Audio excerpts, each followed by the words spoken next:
Right, we need to talk about Jaguar once more because, well, they've obviously abandoned their ad agency, and the headlines were very much, oh wow, you know, they've abandoned their ad agency, they've kicked them to the curb, they fired them. So, well, the ad agency was technically just following what you said.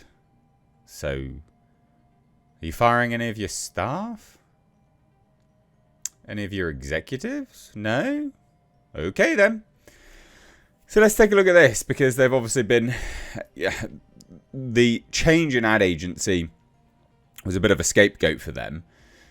And I honestly don't think it's going to change anything, basically, because they've set foot down this path. And because, I mean, the ad is the ad. It's the whole design and the abandoning of the brand itself that's the massive issue.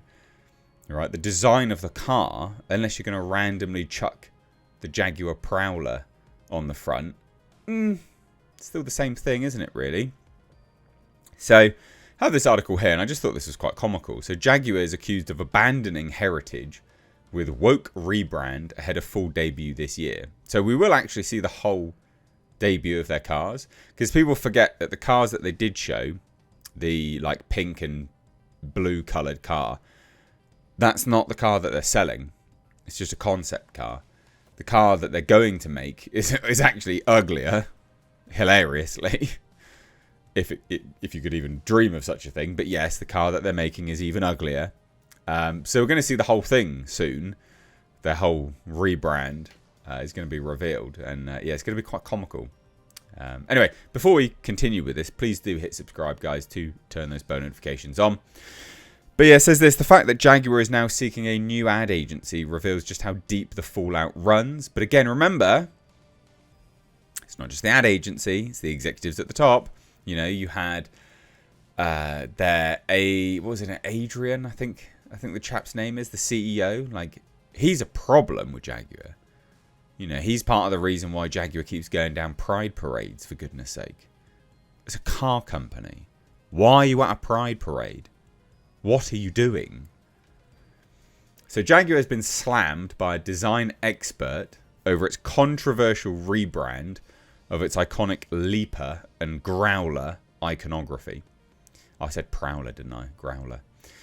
I think of Growler. I think of, like, well, it's basically slang for pussy. So, as it moves towards an electric future. So the motoring world was split in November last year when Jaguar unveiled its brand overhaul, complete with a new logo, slogan, and advertising campaign, which sparked plenty of controversy. Jaguar said the new "Copy Nothing" slogan was the definition of its bold new visual identity, taking inspiration from its founder, Sir William Lyons. Well, so it either did or it didn't.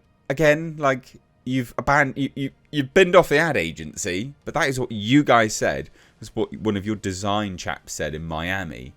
I remember, I watched the bloody thing. It was just ridiculous. So, however, branding expert Liam Smith from Aura Print described the redesign of the iconic manufacturer as a textbook example of how not to handle legacy branding. Well, where's the legacy? Where's the legacy in this? There isn't any, is there? Come on. So he noted that the logos and branding hold emotional and cultural value, with many petrol heads likely growing up with the iconic Jaguar logo as a staple of British manufacturing. When a brand unveils such a significant redesign like Jaguar, Smith warned that it could alienate customers who built the reputation of the brand. But that was actually what they wanted. People forget this. Like, this guy completely forgets this. That's actually what they wanted. They said that they wanted that. They said that they're pushing for a new market. So he added, removing the leaping cat without strong brand narrative or transition plan was a bold but flawed move. Loyal customers expect evolution, not erasure. Well, they expect evolution, not revolution, would have been a more sort of almost lyrical way of saying this. So the fact that Jaguar is now seeking a new ad agency reveals just how deep the fallout runs. And so this is the first time we've seen this car kind of out and about. It was loaned to Barry Keoghan. So he was at Paris Fashion Week. And you know what? Look, side profile in this particular shot here. Not a bad looking car. Not a bad looking car at all. It is unfortunate that the moment you start to pan outwards, it starts to look even worse. But this shot here, this side profile here, what was like second, third of the car. I mean, that could be a Nissan GTR, right? Genuinely could be. It looks alright. So yes, brands must modernise, but modernisation doesn't mean abandoning heritage. You can streamline and simplify without disconnecting from your roots. This is very true. Again, just as an FYI, I'm not endorsing this car. This whole car looks ugly as hell. It looks like shit. But just there could be a Nissan GTR. Just that particular shot there. Anyway. Raw Don Glover. Raw Dong Lover. That's actually the guy's name, Rawdon Glover. CEO of Jaguar Land Rover confirmed to Auto Express that a concept model of the Type 00 GT will be unveiled before the end of the year. You know what will be fascinating here? Is if we see that car, the Type 00 GT, right? If we see that, and they have the Jaguar cat back on it properly, you know that they have completely backpedaled. They won't admit it, but you know that they would have completely backpedaled. Because all of the design was devoid of that before. So this will likely be a full reveal ahead of Jaguar's plan to enter production and begin deliveries next year. Whilst Jaguar has remained tight-lipped about many of the Type 00 specifications drivers could expect prices to start from 130 grand for this. Something that looks worse than this. Because this is the concept car. 130 grand. Unbelievable. The few details that are already available suggest the Type 00 will utilise a dedicated electric platform, delivering more than 400 miles of range. The electric platform they're working from is not a particularly good platform either, by the way. Glover stated that the car would also benefit from rapid charging capabilities by adding 200 miles of charge in just 15 minutes. Small glimpses of the vehicle have already been seen, including at Paris Fashion Week in March. Barry Keoghan, Zoe Saldana, Jamie Dornan were spotted stepping out of the Type 00. Again, that's a concept, though. It's not actually the car. This is the car. It's worse.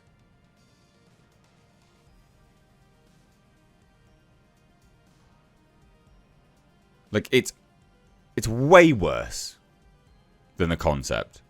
Look how ugly this is. Like, what is this back part? Why didn't they just make the concept car? I mean, what are they doing? Now, this part, the mid-third, is like the concept car. I'm sure the front is similar. The rear is atrocious. So Smith concluded, when rebranding a legacy product, involve your community. Conduct brand sentiment research. But they didn't want their community. Test concepts with your audience and build campaigns that contextualize the change. Don't surprise loyalists. Guide them. And if a rebrand fails, don't dig in. Course correct openly and quickly.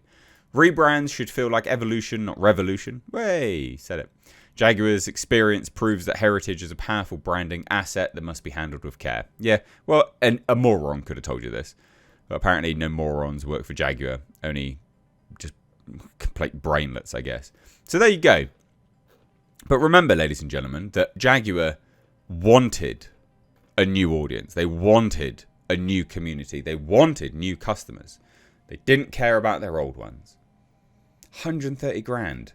Starting for this thing. Good luck.